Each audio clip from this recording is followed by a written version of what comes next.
G'day guys, how's it bloody going? And welcome to MAT5 Reviews The Walking Dead Season 2 Episode 1 All That Remains by Telltale Games. The Walking Dead video game by Telltale Games is a point-and-click adventure based on Robert Kirkman's comic book series of the same name. And if you don't know, The Walking Dead game, Season 1 came out last year, split up into 5 different episodes, around 2 hours each, and it was sort of laid out kind of like a TV show. And fans have been eagerly awaiting Season 2 of this epic story, and it released a few days ago on PS3, PC, Xbox 360, and apparently eventually iOS and PS Vita.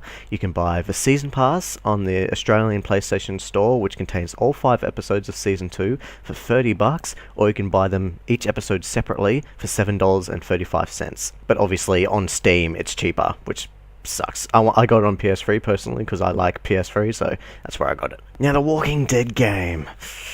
This is going to be a hard one to review. It's pretty much impossible to talk about this game without revealing spoilers, but I'm going to try my absolute best to try not to ruin any spoilers from the first season or this episode. I'll just try to give you a basic rundown of the plot and try not to reveal anything else. So in Season 2, you take control of a little girl called Clementine. Now, if you've played the last season, you'll know that Clementine was a character in that season. And here she is in Season 2 as the main playable character, still trying to survive the zombie apocalypse and pretty much anything else that's trying to kill her, and basically just trying to survive, while of course meeting new characters and apparently old characters along the way.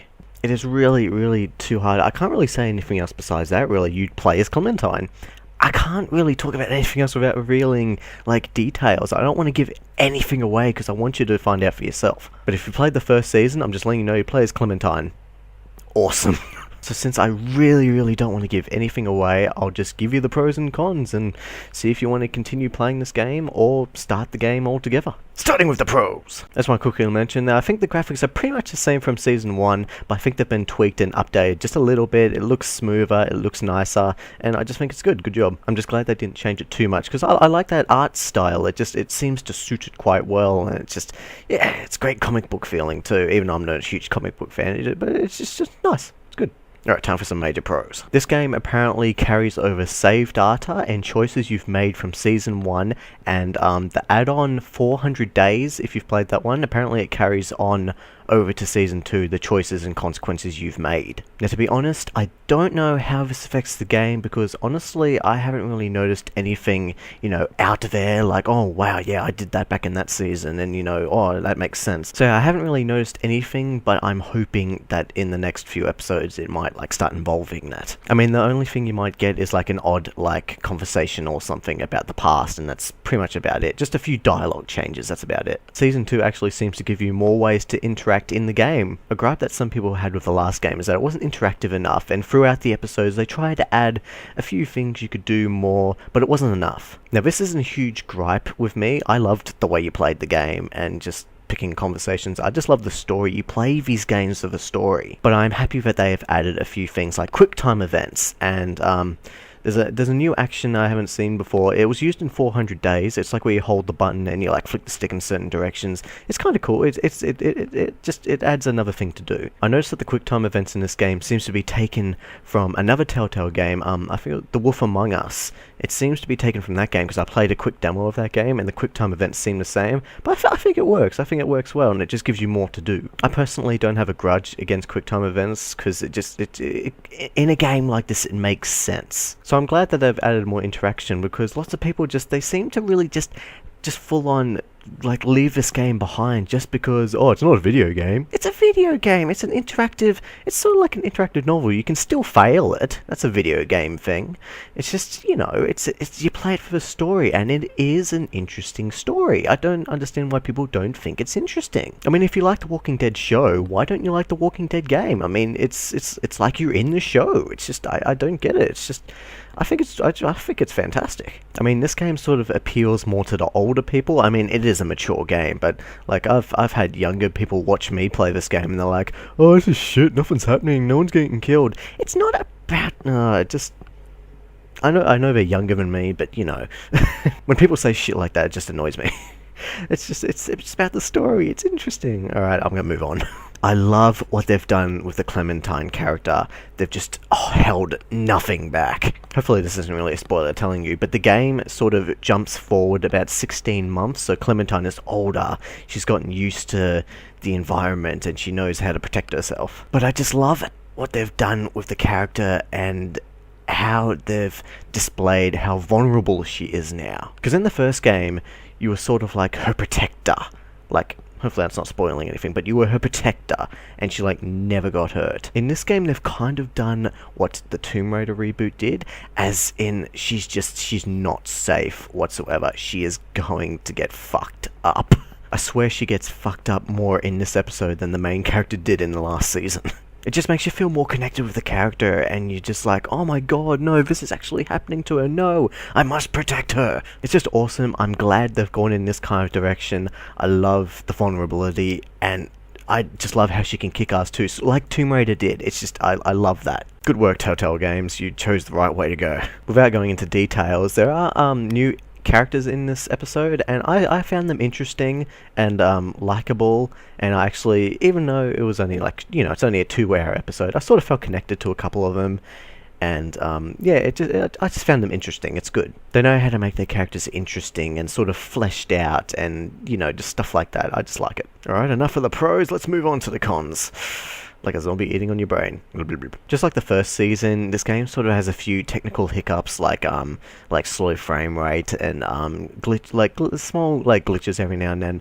It's noticeable, but it usually doesn't bother the gameplay. And it seems to load a lot too. Like lots of scenes are broken up into quick loading screens too, and then like loads into it, and that's like a slow frame rate for a second, then it goes back to normal. It's just, yeah, just little hiccups like that, but it doesn't really affect the gameplay at all. This is a gripe that I have with these Walking Dead games, is that you get a lot of chances to pick different conversations and make choices, but they don't alter the main path of the story at all, really. Like, I've played a game called Heavy Rain, and that was released about 3 years ago or something like that. It was a great game. It was fully fleshed out and realized.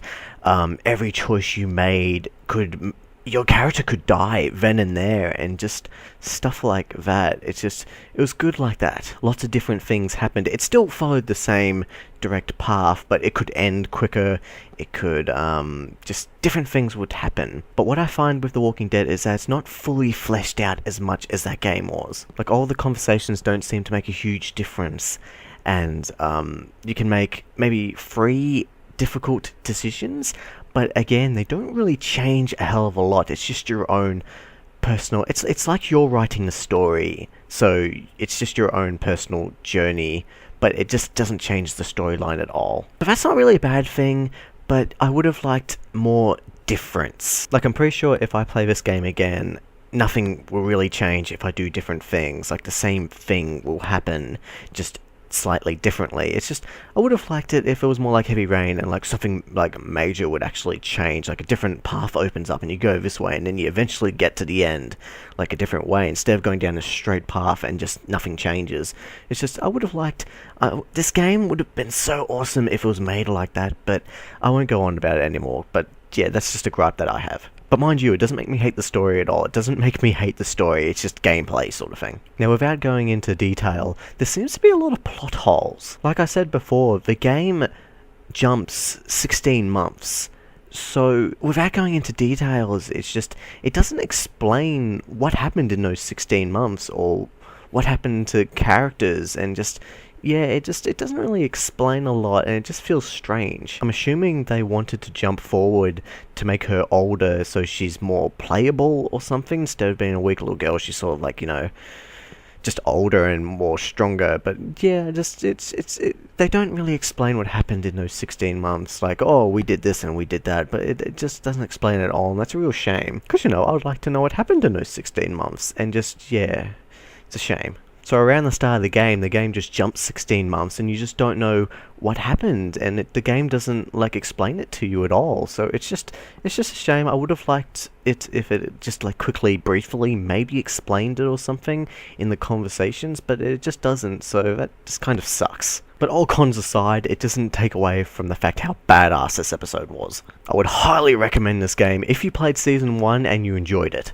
And if you haven't played these games before, I highly recommend that you give them a try. But I don't recommend these games if you're one of those people that are like, it has to be all gameplay, I have to shoot everything, you know, sort of person. You know, it's all about story and the dialogue you choose and just, you know, consequences, all that crap. If you enjoy crafting your own personal story, play this game. If you just want to shoot everything in sight and be epic badass and just, you know, don't give two shits about story at all, don't play this game. Alright, well, I'm sorry I couldn't go into extra detail, but I just did not want to spoil this episode whatsoever. Because I've watched reviews before and they've spoiled lots of things for me, like showing gameplay and talking about gameplay. I don't want to really go into it because I don't want you guys to be spoiled. But anyways, guys, I hope you enjoyed my review of The Walking Dead Season 2, Episode 1. So if you played Season 2 of The Walking Dead, what did you think about the way they treated Clementine? I actually thought it was quite badass and just realistic. And if there's anything that you'd like to know about this game, please leave a comment down below as well. But again, I'll try not to reveal spoilers in the comments, so don't ask me story questions. Alright guys, well I hope you enjoyed my review and thanks for watching. If you'd like to see more, subscribe to me on YouTube or like me on Facebook if you want to see more. Alright guys, hope to see you soon. MHC5 is bloody out of here.